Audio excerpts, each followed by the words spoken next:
Muy buenas tardes, España. Muy buenos días en El Salvador, Latinoamérica, los Estados Unidos de América. Sean todos bienvenidos nuevamente a un webinar más del grupo Salvamed. Sí.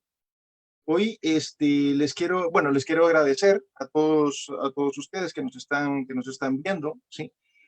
Un saludo también al equipo de residentes, ¿verdad? De medicina interna del San Juan de Dios, de Santa Ana, que nos están viendo por sesión.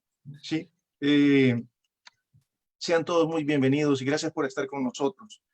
Hoy tenemos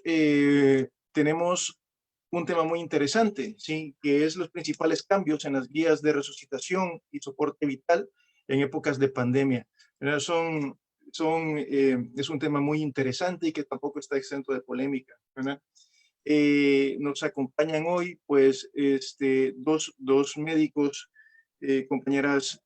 compañeras mías que han querido colaborar con nosotros, ¿verdad? Son dos médicos urgenciólogas, ambas, que son instructoras en RCP básico, inmediato y avanzado del Consejo Europeo de Resucitación. Tenemos a la doctora Mireia Kram y a la doctora Doina Soltoyano. ¿Qué tal, Mireia? Hola, buenas tardes y buenos días. ¿Cómo estás, Doina? ¿Qué tal? Buenas tardes a todos. Sí, pues ellas nos estarán hablando acerca de los principales cambios. La doctora Soltoyano pues está ahora mismo en el hospital, está en críticos, ¿verdad? Está en críticos, por lo cual pues en cualquier momento puede ser que tengan que llamarla, ¿verdad? Pues espero que no sea el caso, pero si llega a suceder, pues tendrá que acudir a ver a los pacientes, ¿verdad?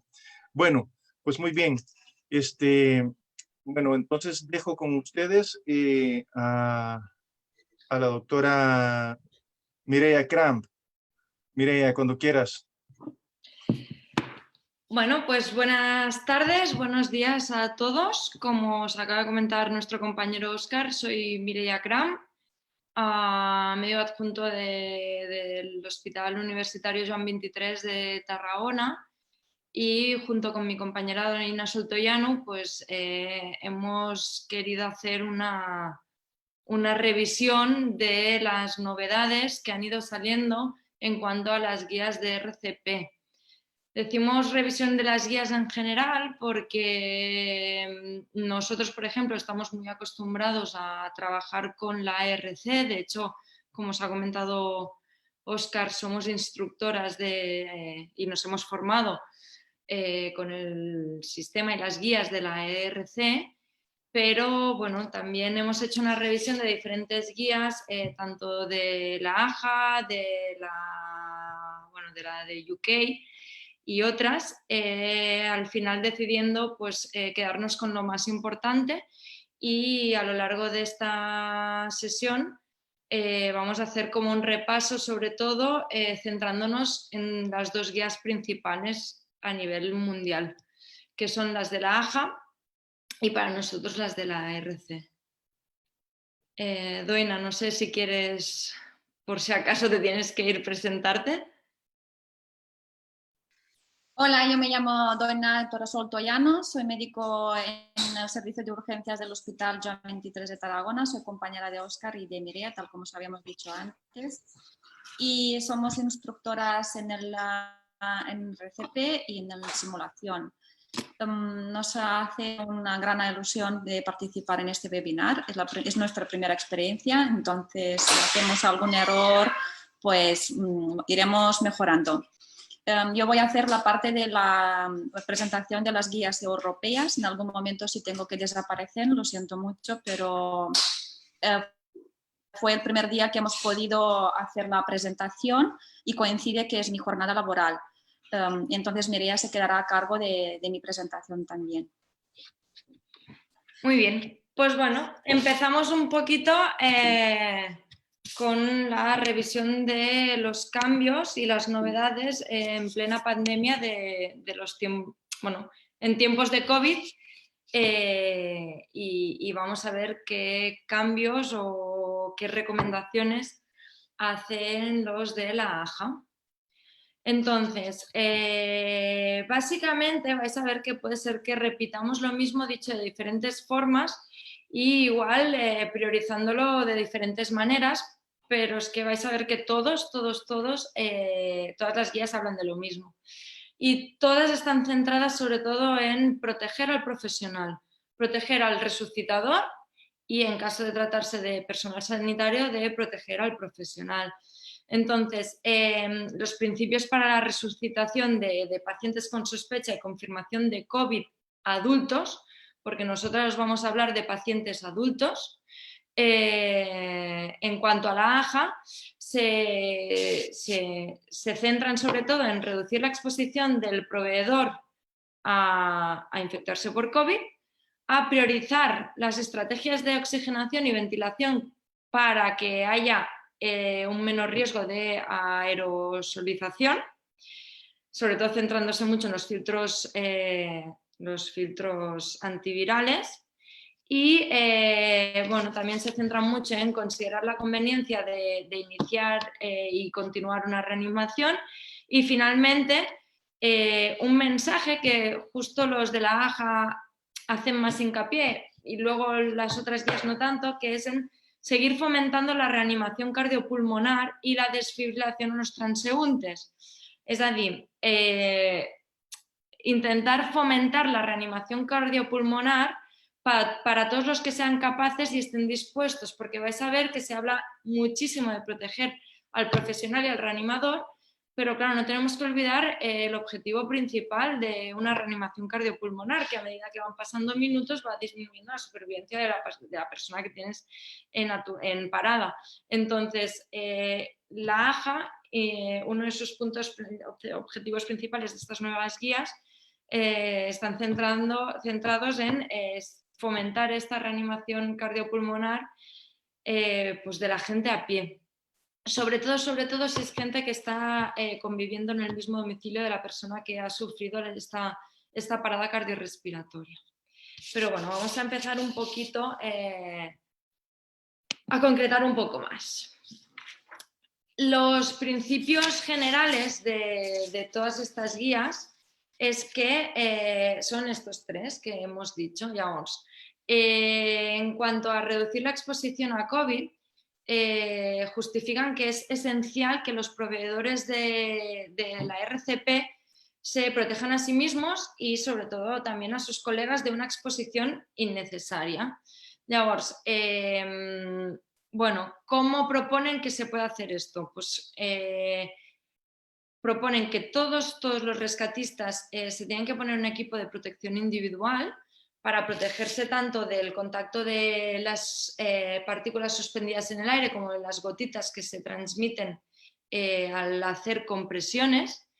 Y se tiene que limitar muy bien el personal en la habitación, en el escenario en el que se esté haciendo la reanimación cardiopulmonar. Insisten también en que si se trata de un entorno así como más controlado y hay experiencia en el uso de dispositivos mecánicos de RCP, se usen estos dispositivos, que lo tengamos en cuenta de forma precoz. Y que, en cuanto a una reanimación en general, para reducir esta exposición a COVID, se comunique claramente siempre el estado de COVID del paciente al que se está reanimando. Llavors, en cuanto a priorizar la estrategia de oxigenación y ventilación, todo esto se justifica porque el procedimiento de una intubación conlleva un alto riesgo de aerosolización. Entonces, se tiene que minimizar este riesgo de aerosolización. Y si el paciente está intubado, entonces se crea como un circuito cerrado y hay menor riesgo de contagio. Se insiste mucho en usar filtros de aire particulado para evitar esta aerosolización. Entonces, las estrategias para mejorar y priorizar esta oxigenación y ventilación son conectar un filtro de EPA de forma segura. Luego, minimizar la probabilidad de intentos fallidos en el momento de intubar, es decir, se insiste mucho en que tiene que intubar la persona que sea más experta en ese momento y que en el momento de proceder a la intubación endotraqueal, al colocar el tubo endotraqueal, se tienen que pausar las compresiones porque como las compresiones estamos diciendo que generan muchos aerosoles, en el momento de colocar el tubo endotraqueal se tiene que parar estas compresiones. Además, se insiste mucho en usar siempre videolaringoscopios porque se insiste en que puede reducir la exposición del intubador a estas partículas de aerosoles. Y en caso de que no sea posible colocar un tubo endotraqueal, es decir, estamos priorizando una colocación de un tubo endotraqueal, pero en el caso de que no se pueda o se retrase, se recomienda que se coloque un dispositivo supraglótico o, en su defecto, si se tiene que usar una mascarilla de bolsa autoinflable, que se insista mucho en hacer un buen sellado de la mascarilla, es decir, si hace falta con 2 reanimadores sellando muy bien la mascarilla con las 2 manos a la boca del paciente y no olvidar nunca de poner el filtro entre la mascarilla y la bolsa autoinflable, ¿vale? Que más a continuación os enseñaremos una foto de cómo ponerlo. Entonces, finalmente, si estamos ante una situación en la que no hay personal que sepa cómo usar un balón autoinflable o no se vea con suficiente confianza de hacer un buen sellado o no se dispone del filtro o por cualquier circunstancia que haga que no se pueda usar un balón autoinflable, disculpad, lo que se recomienda es que se ponga una mascarilla de las que nos aporte una oxigenación pasiva al alto flujo que se pueda, poniendo siempre una mascarilla quirúrgica encima, ¿vale? Entonces, así veis que el tema de priorizar la oxigenación y ventilación, pues abre diferentes estrategias en función del dominio que tenga cada rescatador en cada circunstancia y también del material disponible. Entonces, el último objetivo así principal de la AJA y en el contexto de la pandemia COVID es que es muy, muy, muy importante, siempre lo es, pero en esta circunstancia, en este caso, es muy importante tener muy claro si se tiene que iniciar una RCP o no. Es decir, se insiste mucho saber si es apropiado empezar o continuar las maniobras de resucitación, ¿vale? Porque es que en el contexto de una pandemia por COVID, el riesgo para el clínico que está haciendo esta resucitación se incrementa y encima se nos suman que estamos en unas circunstancias en que los recursos aún son más limitados que habitualmente, porque hay muchos más pacientes graves, entonces los recursos de los que disponemos normalmente son los mismos y se tiene que optimizar todo. Entonces, sobre todo insisten en planificar y anticipar muy bien si se tiene que hacer una reanimación cardiopulmonar, si se tiene que iniciar o si se tiene que continuar. Es decir, los resultados de los paros cardiorrespiratorios en pacientes con COVID, por ahora se desconoce exactamente muy bien la tasa de éxito de la reanimación, porque estamos aprendiendo todos. Entonces, lo que sí que se tiene muy claro, que de hecho ya lo podemos intuir todo, es que la mortalidad en pacientes con COVID o sospecha de COVID que están en estado crítico es alta y que aumenta con la edad y las comorbilidades. Sobre todo aumenta más en los pacientes que tienen enfermedades cardiovasculares. Entonces, por eso insisten mucho en que se tiene que considerar la edad, las comorbilidades, la gravedad de la enfermedad para acabar de determinar la adecuación de la reanimación y para acabar de equilibrar un poquito la probabilidad de éxito de esta reanimación contra el riesgo que tienen los rescatistas y la gente que está haciendo esta RCP. Entonces, el objetivo es que, el objetivo os lo acabo de decir, disculpar, pero las estrategias que proponen para cumplir este objetivo es tener muy claro, tener unos protocolos ya hechos, unas políticas muy claras y definidas para poder tener en cuenta los factores de riesgo de los pacientes para poder hacer una estimación aproximada de la supervivencia. ¿Vale? Entonces también bueno, se tiene que tener muy claro los objetivos de la atención en estos pacientes COVID y otra cosa que también comentan es que no se ha visto, no hay datos suficientes para respaldar una reanimación con ECMO, ¿vale? Es decir, que la reanimación cardiopulmonar extracorpórea en pacientes con COVID no se puede respaldar con una evidencia, bueno, de momento que nos haga seguir hacia adelante con una reanimación y aplicar estas ECMO porque no hay suficiente soporte que nos diga que sí que es útil en estas circunstancias. Entonces, ahora vamos a hacer como un repaso de los algoritmos del soporte vital básico y del soporte vital avanzado con los cambios correspondientes en tiempos de COVID. Vamos a decir tiempos de COVID en la pandemia esta de COVID. ¿Vale? Entonces, aquí está muy pequeñito, lo hemos desglosado un poquitín y aquí podéis ver pues, que en un soporte vital básico, bueno, lo primero que vais a ver que dicen todas las guías en todas partes, sea básico, avanzado, sea lo que sea, es que se tiene que colocar el rescatista un equipo de protección, bueno, de protección individual, de protección personal, ¿vale? Y sobre todo limitar muy bien la gente que va a actuar o que va a realizar esta reanimación dentro de la habitación en el escenario que se encuentre.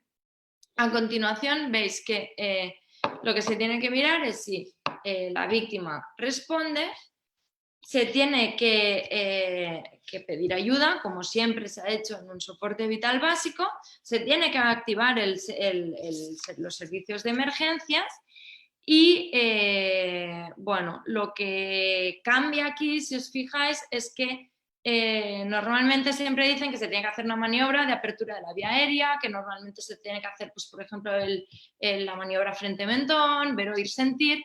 En cambio, en tiempos de COVID se está diciendo que no se tienen que hacer estas maniobras de apertura de la vía aérea porque hay mucho riesgo, hay más riesgo de que haya una contaminación del rescatador.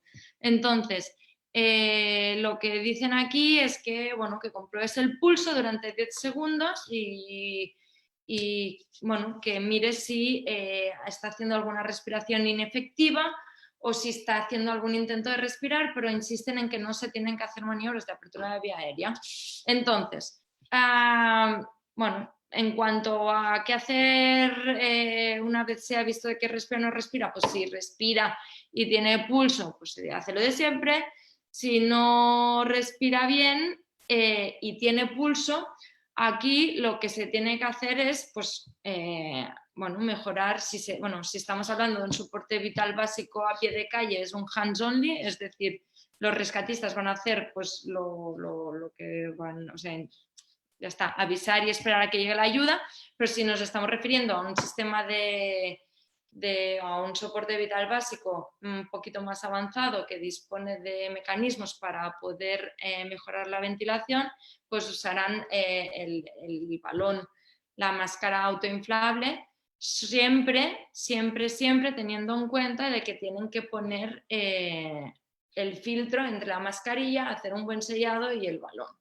¿Vale? Entonces, a continuación nos dice que si estamos ante un paciente que no respira, o sea, que no contesta, que está inconsciente, que no respira, aquí hay dos opciones. Lo que hemos comentado antes, empezar a hacer compresiones y si tenemos un balón autoinflable, pues hacer 30 compresiones, 2 ventilaciones siempre con el filtro, o hay la opción de que si una persona no está confortable usando esta mascarilla o este balón autoinflable, puede usar un dispositivo que haga un aporte de oxígeno pasivo mientras se hacen compresiones continuas. Y bueno, entonces, como siempre, se tiene que pedir que se traiga un desfibrilador lo antes posible, y en función de si es un ritmo desfibrilable o no, pues se va a hacer las descargas que se tengan que hacer. En cuanto al soporte vital avanzado, aquí lo mismo, tenéis todo el algoritmo con todos los cambios y vamos a desglosarlo un poco. Vale, empezamos pues con lo mismo. Si os fijáis, lo primero que están diciendo todas las guías en todas partes es que te tienes que poner un equipo de protección individual. Sin el equipo de protección individual no se tiene que empezar, aunque tardes en empezar las compresiones 2 minutos, lo primero que se tiene que hacer el rescatador es proteger. Y como estamos diciendo y repitiendo, limitar el personal que va a hacer esta reanimación y tener muy en cuenta la planificación de iniciar de iniciar unas maniobras de RCP, es decir, ver si realmente está indicado empezar estas maniobras de reanimación cardiopulmonar intentando ver las comorbilidades o con la ayuda que se pueda. Entonces, aquí vamos a empezar las maniobras de reanimación cardiopulmonar.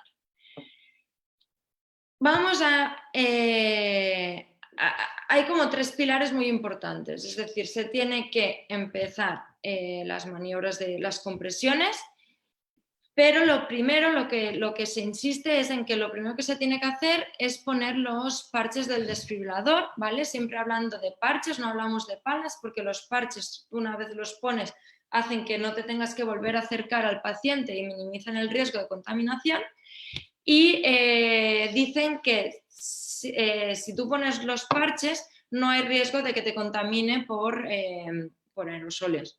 En cambio, las compresiones sí que hay riesgo de que te contaminen. Es decir, que si tú ya tienes un desfibrilador al lado, que pongas los parches mientras la otra persona se está vistiendo y se está protegiendo antes de empezar las compresiones y que puedes hacer una desfibrilación, ¿vale? Aunque no estés correctamente protegido, porque no hay tanto riesgo de que te contamines.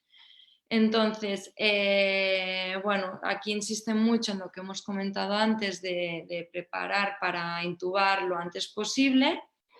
Y bueno, yo creo que los cambios básicamente son estos, lo que hemos comentado antes, de que cuando se vaya a intubar se tienen que parar las compresiones, que si vemos que tenemos que retrasar esta intubación por lo que sea, pongamos un dispositivo supraglótico y que a la mínima que podamos que conectemos el ventilador, porque una vez tengamos a la persona intubada, al conectar el ventilador vamos a crear un circuito cerrado. Y esto va a minimizar el riesgo de contaminación. Entonces, bueno, aquí te separa un poquito los algoritmos tanto de ritmo desfibrilable como de no desfibrilable. Pero bueno, entonces otra cosa que quería comentar en cuanto a los cambios que se han hecho en tiempos de COVID en los paros extrahospitalarios. Ahí han hecho como ciertas consideraciones a nivel extrahospitalario. Que la primera es que se tiene que considerar en función de la prevalencia local de la enfermedad y de la evidencia de propagación del COVID en la comunidad, se tiene que sospechar que todos los pacientes que están en situación de paro cardiorrespiratorio en la calle son sospechas de COVID. ¿Vale? Así vamos a minimizar el riesgo de contagio. Si luego no lo es, pues fantástico. Pero todos los paros extrahospitalarios vamos a asumir que son posibles o potenciales COVID. Entonces, diferencian muy bien entre qué tienen que hacer la gente de a pie, los rescatistas de a pie, con los rescatistas que ya son personal sanitario. Entonces, lo que se insiste es lo que comentábamos al principio, que la gente de a pie se le tiene que fomentar a que se siga haciendo una reanimación cardiopulmonar, pero siempre, o sea, que sean conscientes de que hay riesgo de contagio.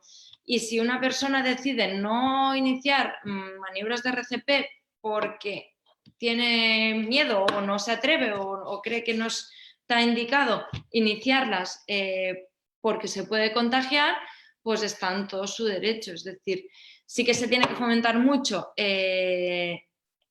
la RCP, porque sabemos todos que empezar una RCP precoz aumenta la supervivencia, porque cada minuto que se retrasa tanto la RCP como la desfibrilación se va disminuyendo casi de forma, bueno, al 50% los primeros 5 minutos, los primeros 2 minutos la supervivencia, pero bueno, pero como sabemos que es poco probable que los rescatistas que están a pie de calle tengan acceso a un equipo de protección individual, pues bueno, pues tiene que explicar muy bien a la población de que hay riesgo de contagio, sobre todo teniendo en cuenta rescatistas que pueden tener edad avanzada y ciertas comorbilidades. Aun así, si se trata de un paro cardiorrespiratorio en el hogar y uno de estos convivientes es el que objetiva el paro, también cuando llamen a los sistemas de emergencias, que son los que les van a indicar si iniciar o no iniciar las maniobras, se les tiene que recordar que muy probablemente si ya son un contacto estrecho ya están contaminados, es decir, que esta opción de que igual se pueden contaminar, pues muy probablemente ya están contaminados y se les tiene que recordar e insistir de modo que así se fomente iniciar las maniobras de RCP lo antes posible. Entonces, en cuanto a las compresiones torácicas,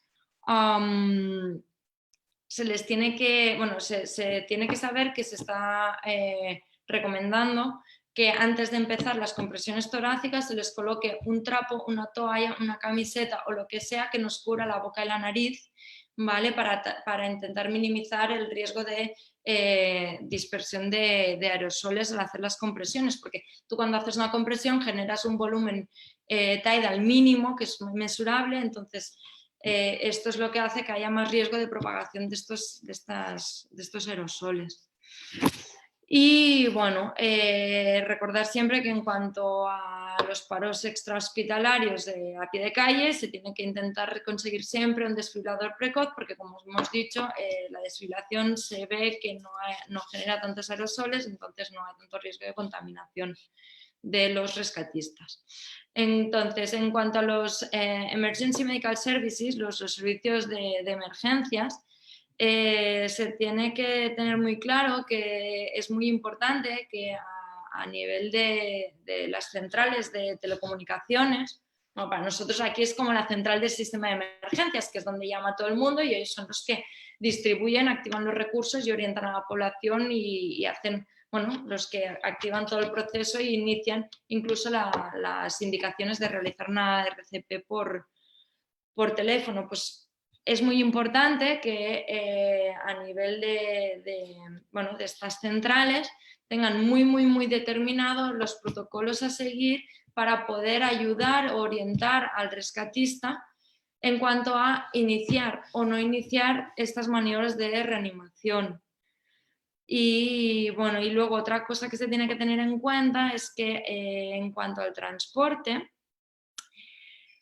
bueno, nosotros aquí precisamente en Cataluña pocas veces ante una situación de paro o ante una recuperación de la circulación espontánea de un paciente postparada cardiorrespiratoria, en la ambulancia se deja que suban los familiares, pero bueno, se incide mucho en la AJA en que se tiene que evitar que los miembros de la familia o los contactos estrechos que hayan estado con el paciente que ha sufrido esta parada cardiorrespiratoria viajen dentro del mismo transporte que el personal sanitario que lo va a llevar al hospital, porque bueno, se tiene que valorar muy bien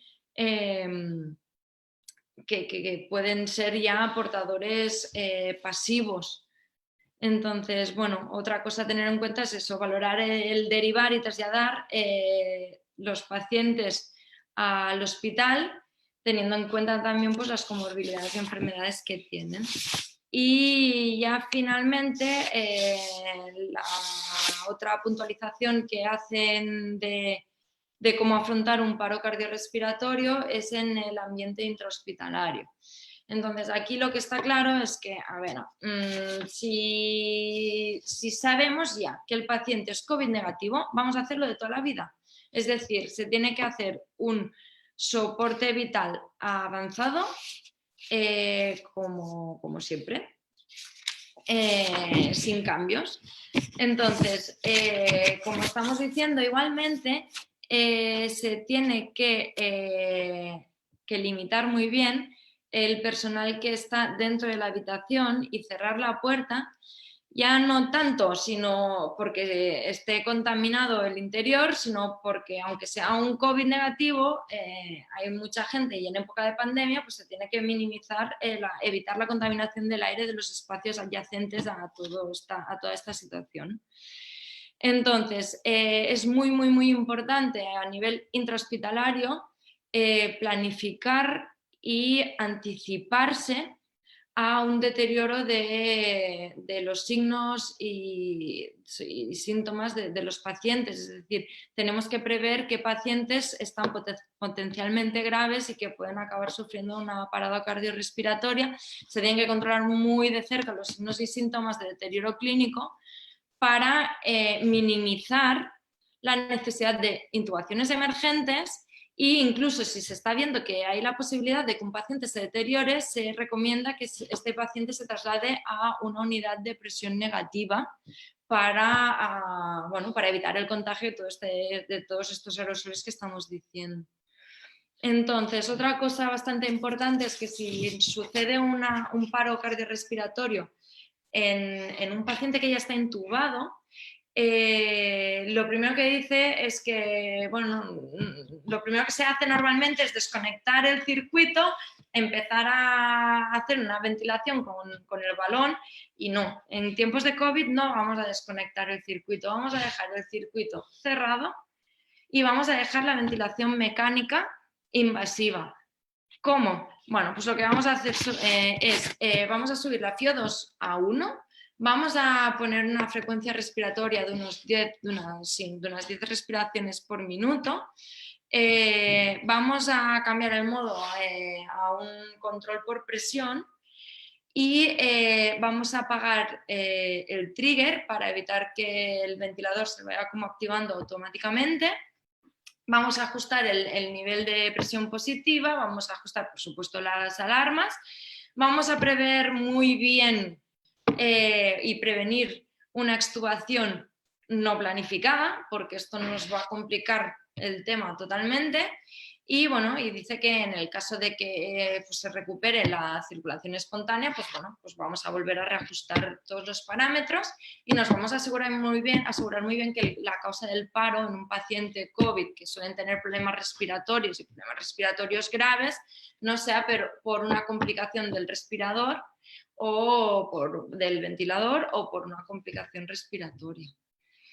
Y ya en cuanto a los pacientes en pronación, tener en cuenta que los pacientes que no están intubados, pues lo primero que se tiene que hacer es que se va a poner en posición supina y vamos a iniciar las maniobras de RCP que hemos estado diciendo anteriormente. Y en cambio, en los pacientes que están con una intubación orotraqueal en el momento del paro, se dice que es mejor no cambiar a decúbito supino. No se sabe, no se conoce exactamente la efectividad del RCP en la posición prona, pero lo que estamos diciendo todo el rato es que queremos optimizarla, pues por ejemplo, una extubación que no toque y por eso tenemos que evitar movilizar al paciente lo máximo posible para seguir teniendo esta vía aérea aislada para no contaminar a los reanimadores. Entonces, lo que se dice es que vamos a poner los parches del desfibrilador antero-posterior y que si se tienen que hacer compresiones, vamos a hacer compresiones pues, sobre el cuerpo vertebral entre T7 y T10, que es un poco difícil de calcular en ese momento, pero bueno, vendría a ser pues, a nivel interescapular. Y aquí tenéis como un resumen, un cuadro que resume muy bien pues, todo esto que hemos estado hablando de los objetivos principales de los cambios en las guías de RCP de la AJA para reducir la exposición del reanimador, para priorizar la oxigenación y la ventilación, para minimizar el riesgo de aerosolización y, bueno, y sobre todo insistir en la planificación y anticipación y en la indicación de iniciar estas maniobras de RCP o seguirlas. Y nada, muchas gracias. Ahora le doy paso a la doctora Sotollano para que nos hable un poquito de las guías de RC. Yo iré hablando y Mireia me ayudará con las diapositivas. En las guías europeas de resucitación, en la pandemia de COVID, hacen mucho, tal como lo comentó Mireia, hincapié en protección del personal. Entonces, si antes estamos hablando que el RCP, la maniobra es lo que salva vidas, pues aquí lo primero somos nosotros, el rescatador. Entonces, si una persona no se ve cómoda de iniciar las maniobras, no las inicia. Y no tenemos la protección en el hospital, en la extrahospitalaria, no tenemos la protección adecuada. Y aquí ya estamos hablando de la protección contra las micropartículas, que son las mascarillas de FP3 y guantes, bata y gorro y las gafas, las pantallas de protección facial, pues no iniciamos las maniobras, las compresiones torácicas. Y también nos quería hacer una apuntación que lo que estamos hablando aquí es la reanimación del adulto. En reanimación, porque nosotros somos instructoras de reanimación en adultos, en las guías respecto a reanimación, pediatría y neonatos, hay otros apuntes, ahí sí que ponen mucho hincapié en lo que es la vía aérea. Y son distintas para la reanimación en pediatría. Lo más importante, lo que nos recomiendan, tener claro si iniciamos la RCP. En contexto de la pandemia, han reforzado la información sobre el paciente, si es tributario o no, de iniciar las maniobras de RCP. Por lo cual, en la historia clínica del paciente, tiene que constar, tener muy bien claro si este paciente tenga o no tenga COVID, hay que hacer iniciar las maniobras de reanimación. Y si es con infección de COVID, pues aún más. Tenemos tener preparados los equipos ya directamente en los boxes de atención del paciente crítico. Nosotros precisamente los tenemos preparados en bolsas aparte para 2 rescatadores. Siempre pasa en un episodio de reanimación. ¿Qué pasa? Entra todo el mundo a ayudar. Pues en el caso de reanimar a un paciente con sospecha COVID o COVID positivo, restringir el número de pacientes, de personal médico que van a atender al paciente. En el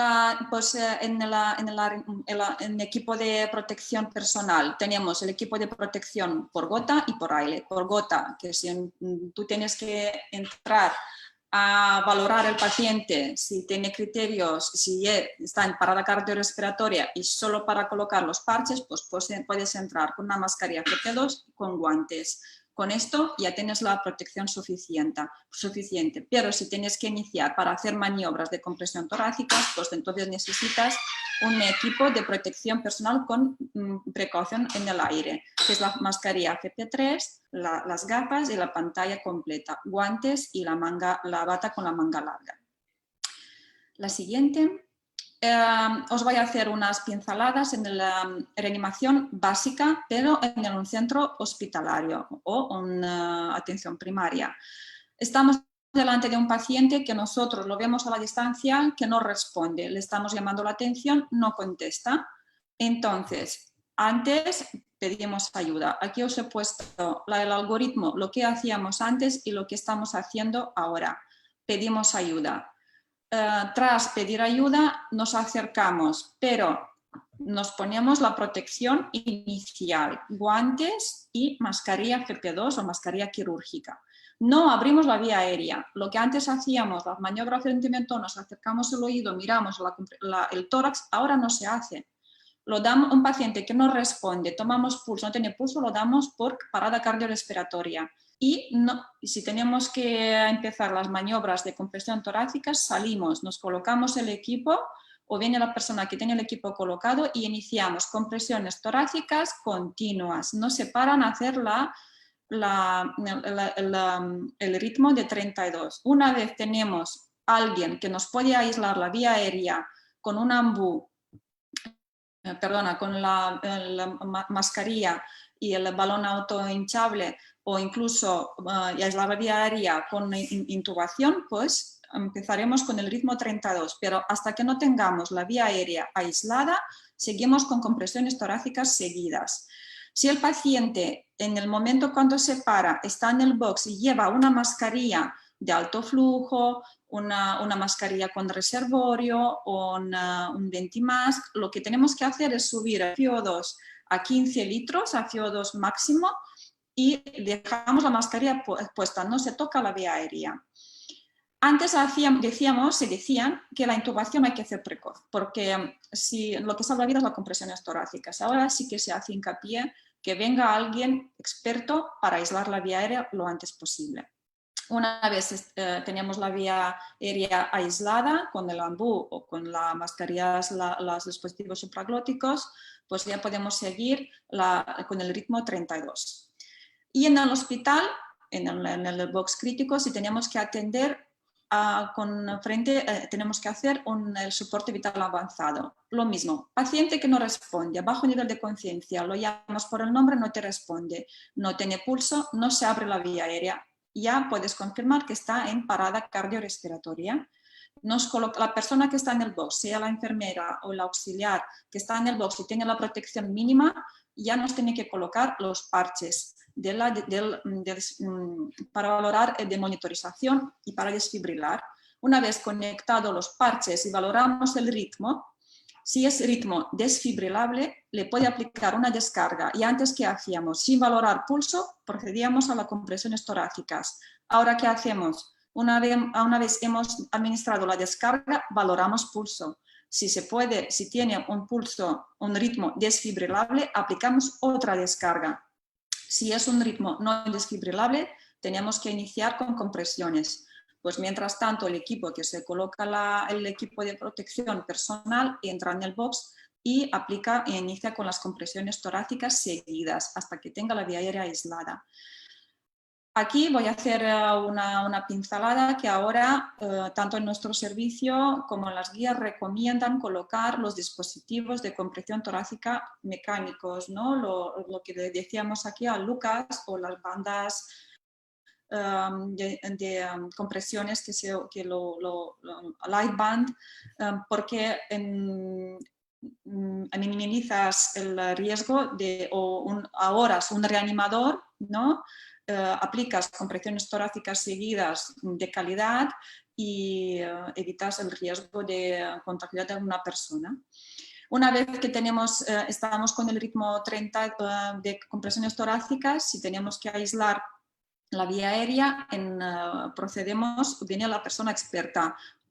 Cada hospital tiene su protocolo. Yo recomiendo que cada servicio de urgencias tenga el protocolo ya hecho para ver qué persona en aquel servicio es más capacitada de aislar la vía aérea. Por nuestra experiencia se ha decidido que sea anestesia, porque tienen un vindolaringoscopio y son los que mejor manejan la vía aérea. En este caso, una vía aérea difícil porque tienes visibilidad menor con las gafas, el estrés del momento, pero si no te ves capaz o no hay una persona o es en primer intento es fallido, pues se colocan los dispositivos supraglóticos, la mascarilla laringea o el fast track. La siguiente, Mireia. Aquí os hemos hecho una foto de de cómo se tiene que colocar el filtro, el capnógrafo. No hay que olvidarse del capnógrafo, que en las últimas guías de reanimación europea de 2015 ya lo ponen como obligatorio, porque nos enseña cómo tenemos el ITA y el CCO2. y así vemos si hacemos compresiones torácicas de calidad. Pues aquí tenemos un ambú desechable, quiere decir que este ambú es para una reanimación, pero el filtro no se coloca para proteger al dispositivo, sino para proteger a los reanimadores, porque ahí tenemos la válvula unidireccional del paciente, lo que es evitamos la exhalación. Entonces el filtro tiene que ir entre la mascarilla y el dispositivo de ventilación. Muy bien. Antes está colocado el capnógrafo. Pues el capnógrafo después, esto no es desechable, entonces después del episodio de reanimación se limpia con productos de esterilización de alcohol. Y la conexión al oxígeno, pues al alto flujo. Después veréis una imagen este es el ambú que supongo, bueno, lo tenemos en el medio extrahospitalario, en la atención primaria, pues este ambú no es desechable, es reutilizable, entonces el filtro se coloca tanto para proteger a los reanimadores, para la válvula de exhalación, como para proteger al dispositivo, que se puede reutilizar. Aquí no tenéis colocado el capnógrafo. Unas pinceladas lo que se trata de la vía aérea, entonces tal como lo he dicho, hay que hacer un buen sellado mientras estamos ventilando con el ambú. Antes que hacíamos, habían dos personas en la vía aérea, una persona que te hacía un buen sellado porque se necesita bastante fuerza para apretar contra la cara del paciente y otra persona no daba al ambú. Ahora, ¿qué haces? Tú apretas la mascarilla y la persona que hace las compresiones, cuando acaba los 30, deja de hacer compresiones y le da al ambú. Con esto aseguras una vía aérea aislada. Lo tienen que hacer en la vía aérea, se tiene que poner la persona más experimentada, en este caso el anestesiólogo o la persona que es el líder que lleva el proceso de reanimación, y proceder a una intubación precoz con mascarillas con dispositivos supraglóticos, o con un tubo endotraqueal, pero con videolaringoscopia, si es posible, claro. Lo que se trata en paciente intubado que se para, solo antes desconectábamos y pasábamos a ventilar al ambú, ¿no? Porque así evitas la presión expiratoria, pero ahora se deja no se desconecta, claro, para no aumentar el riesgo de contagiar a los reanimadores. Simplemente subes el CO2 a 100%, oxígeno a 100%, y pones respiraciones a 10, frecuencia respiratoria a 10. Y creo que ya lo hemos dicho prácticamente, si no es para no repetirme lo que dijo Mireia. No sé si me dejó algo, Mireia. Me hace esto, sí. No hay que hay que ser valiente, pero siempre protegiéndonos, y no hay que dejar de reanimar. Pero a las personas que sabemos que tienen no son COVID positivo, y ya teníamos claro que hay que reanimar. Óscar. Muy bien, pues oye, muchas gracias. Ha quedado todo clarísimo ambas, ¿verdad? Me ha quedado muy claro todo el asunto. Sí, bueno. Las dudas de las personas que tendrán dudas, ¿nos vas a pasar tú o los vendremos por comentarios? Me han hecho 7, bueno, de momento van 7 preguntas, no las podemos responder todas, ¿verdad? Por cuestión del tiempo, pero hay algunas que se relacionan y hay algunas que ya las comentaste. Sí, entonces, bueno, hay la primera que me dicen, ¿cuál es vuestra opinión acerca de los dispositivos supraglóticos? ¿Se deben priorizar a la intubación, a los tubos? Supongo yo que me quieren decir a los tubos. Bueno, sí. ¿Contestas tú, Doina, yo? Digo tú. A ver, opinión. Si no sabes intubar, no te vas con la confianza de intubar, no has intubado nunca y no eres un experto y no tienes los medios para hacer una intubación con los mínimos intentos necesarios, pues dispositivo supraglótico. Es decir, yo creo que están dejando todos muy claro que se tiene que hacer una intubación orotraqueal precoz. Todos sabemos que el gol estándar para aislar la vía aérea es una intubación endotraqueal, pero también todos sabemos que si estamos ante un reanimador que no se ve con la suficiente confianza para realizar esta intubación orotraqueal y va a generar muchos intentos y va a magnificar el riesgo de aerosolización y de contagio, dispositivo supraglótico. Pero teniendo en cuenta que no vamos a aislar esta vía aérea. Con dispositivo supraglótico, unas maniobras de reanimación cardiopulmonar nos van a ayudar a cerrar un poco como el circuito, que vamos a mejorar la ventilación de estos pacientes porque vamos a tener que seguir haciendo unas maniobras de reanimación con 30 compresiones y 2 ventilaciones porque no vamos a aislar esta vía aérea. Okay. Yo también estoy con dispositivos supraglóticos. De hecho, en la atención primaria, en extrahospitalaria, yo creo que es una arma que tienes siempre cerca y te saca de un apuro. Ok, y siempre poniéndole la mascarilla encima, ¿verdad? La mascarilla poniéndole encima porque no está del todo aislado. Si se puede, sí. Lo de la mascarilla, sobre todo, se insiste mucho en las mascarillas de oxígeno que te aportan este oxígeno de forma pasiva. En un dispositivo supraglótico lo veo más complicado, pero sí, la idea es siempre poner una mascarilla quirúrgica encima. Ok.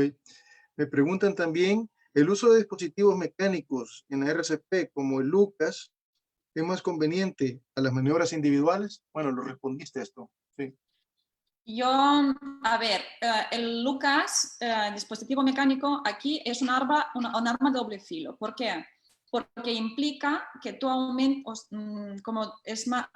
puedes asegurar unas compresiones torácicas de calidad, alargas el RCP. Y a veces estamos alargando un RCP a las personas que no tocan. ¿Pero por qué? Porque podemos hacer compresiones. Entonces, hay que tenerlo claro.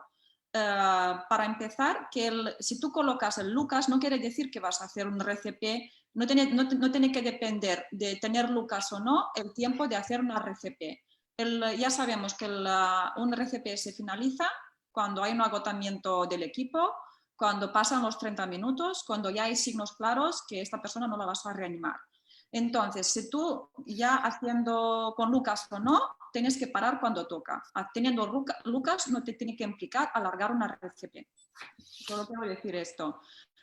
Pero si yo tú lo tuviera y cuando lo tendremos en el servicio, te ahorras un reanimador.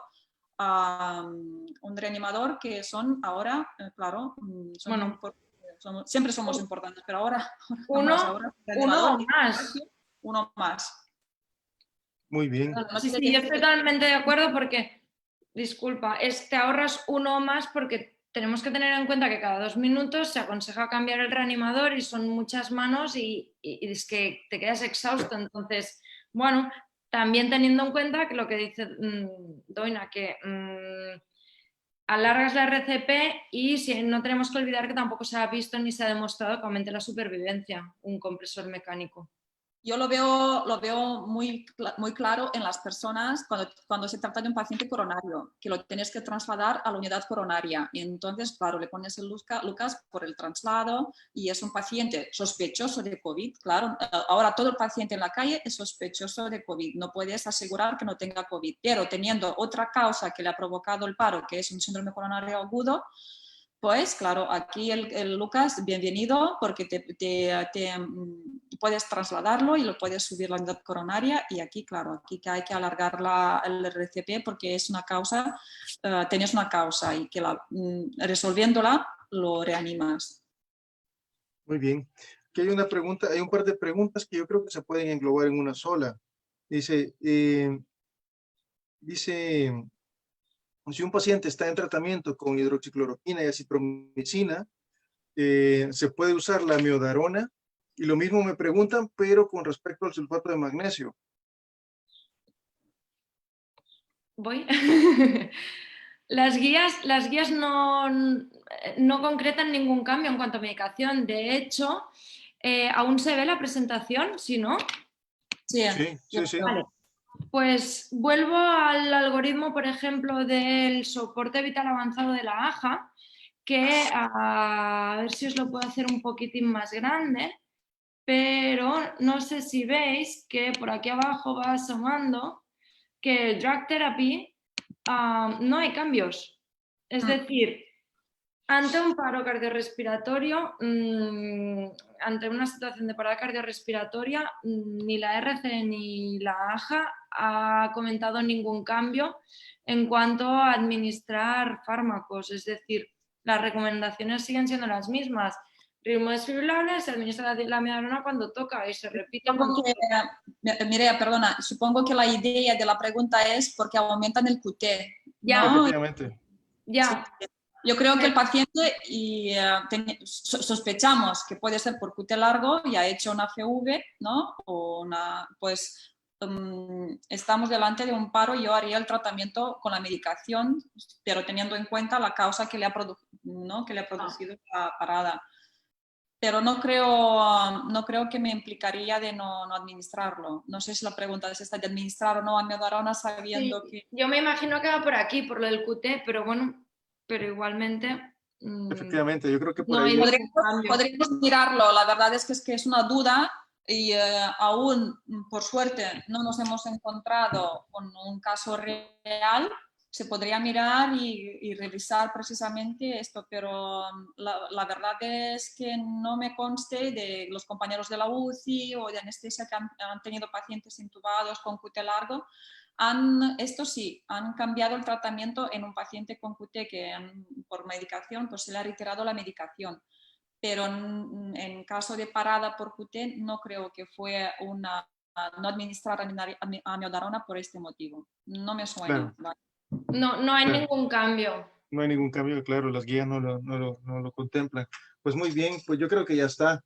Bueno, las otras preguntas es que ya las contestaste bien, perfectamente, ¿verdad? Decían aquí si la valoración del pulso se prioriza en los pacientes COVID. Yo creo que ambas dijeron lo mismo, bueno, ¿verdad? Sí, ¿verdad? Sí. Y ya está. Pues muy bien, pues muchas gracias, ¿verdad? Muchas gracias, Mireia, muchas gracias, Doina, por esta genial presentación que han hecho hoy, ¿sí? Les estoy muy agradecido, no solo de mi parte, sino que también en nombre del Grupo Salvamed, ¿verdad? Pues muchas gracias. Gracias a ti por invitarnos. Muchas gracias por invitarnos. Bueno, queridos amigos, compañeros y compatriotas, esta ha sido una presentación más del Grupo Salvamed. Les invitamos para mañana a la tarde tendremos la visión de enfermería, ¿sí? Desde atención primaria y desde urgencias, ¿sí? Y pronto ya anunciaremos los siguientes webinars que estaremos haciendo. Pues no me queda más que agradecerles su atención y muchas gracias por todo. Y pues que Dios les bendiga y bendiga a El Salvador. Hasta la próxima.